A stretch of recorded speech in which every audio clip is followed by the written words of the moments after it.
Alright, good day mga kaibigan. No? So yan, bali may binili tayo sa junk shop, no. So 220 volts to, no. So reason ba't ko binili yan is magko-convert tayo, no, conversion from 220 volts to 12 volts DC, no. So kasi mag-set up tayo ng solar setup. So yung mga electric fan natin, i-convert natin yan, no. So yan, may binili tayo. Yan, ito yung example.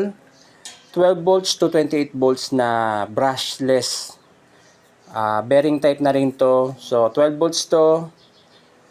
So ko-convert natin yan, no. So tara, let's start it. Alright, so update dun sa kinonvert natin. So yan, natanggal na natin, no. So ito yung 220 volts, no, na convert na natin siya. So kabit natin.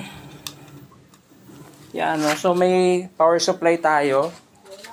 Tapos ito yung board controller niya na 12 volts to 28 volts. So plug natin. Okay, no? So bakit tayo nag-convert? Mas titipid kasi pagka ganito yung setup na ginawa natin. So try natin.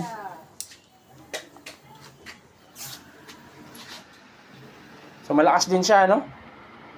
Malakas din. Tapos yan, no?